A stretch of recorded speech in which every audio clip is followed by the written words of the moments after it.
আজকে নওপাড়া বিধানসভার জন্য অনেক গর্ব আমরা ভোগ করছি।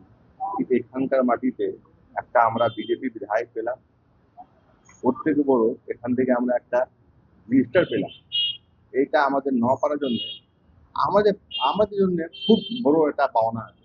এই জন্য আমি নরেন্দ্র মোদীকে, শুভেন্দু অধিকারীকে সবসময় ধন্যবাদ বলবো কি এই জন্য আমাদের ব্যারাকপুর প্রান্তের জন্য এত বড় কিছু ভাবলেন না ওনারা। ওনাকে আমি অনেক ধন্যবাদ জানাই। রাজনীতিতে একদম নবাগত রাজনীতি করুন উঠে আসে। কোন কি কি কাজ থাকে নোয়াপাড়াবাসীর জন্য বলতে করো। দেখো, আমাদের যে বিধায়ক আছে, আপনারা সবাই জানেন, উনি অনেক গ্রাসরুটের নেতা। উনি এরকম কোনো কারো অসুবিধা হবে না, উনি সবসময় মানুষকে নিয়ে চলেন।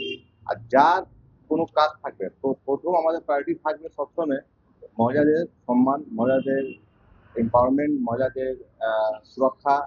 আমাদের যত ইয়াং জেনারেশন আছে ওদের চাকরি হবার, মানুষ ভালো করে চাকরি করুক, ভালো করে ব্যবসা করুক, এখানে স্থান থাকতে পারি, কোনো তোলাবাজি না হোক, জিরো টলারেন্স হোক।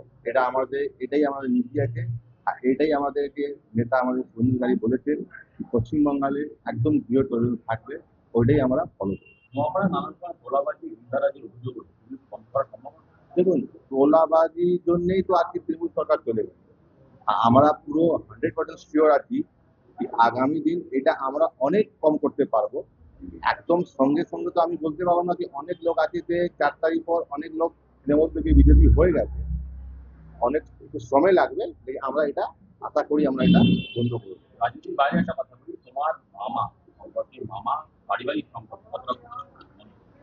এটা আমি ওয়ার্ডে আপনাকে ডিসক্রাইব করতে পারবো না যে আমরা কত কত খুশি আছি। কেন তো উনি একটা লোক যে সিপিএম কে সরিয়ে তৃণমূলকে নিয়ে এসেছিলেন, উনি একটা লোক আজকে তৃণমূলকে সরিয়ে বিজেপিকে নিয়ে এসছেন।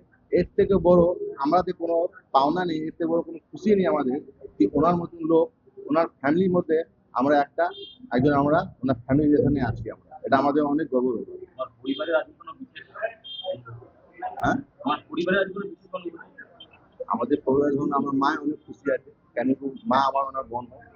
আর উনি আজকে উনি প্রায় প্রায় 2019 থেকে যেভাবে ওনার উপর অত্যাচার হয়েছে, 19-এর পর থেকে যেভাবে আমার অত্যাচার হয়েছে, এবং একটাও দিন যায়নি যে উনি টেনশনে থাকেন, একদিনও যায়নি যে উনি সবসময় চিন্তা করতেন যে আমার ভাই ঠিক আছে কিনা, সব কিছু ঠিক থাকবে, সব ঠিক থাকুক, ভালো থাকুক।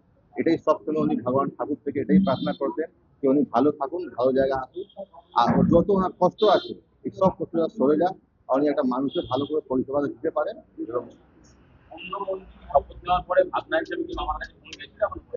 হ্যাঁ, আমি ওনাকে মেসেজ করেছি, কেন উনি অনেক ব্যস্ত আছেন আজকে। আমি জানি উনি ব্যস্ত আছেন, আমি চাই না আমাকে ডিস্টার্ব করা। কেন আমরা তো ঠিক আছে, আমাদের বাড়ির লোক যখন তখন আমি দেখা করতে পারি। অনেক লোক অনেক আশা থাকে, অনেক লোক দেখা করতে চায়, অনেক বাইরে থেকে অনেক ফোন করে। আগে ওনারা করুক, ভালো থাকুক, আমরা বাড়িতে গিয়ে ওনার সঙ্গে আলোচনা করবো।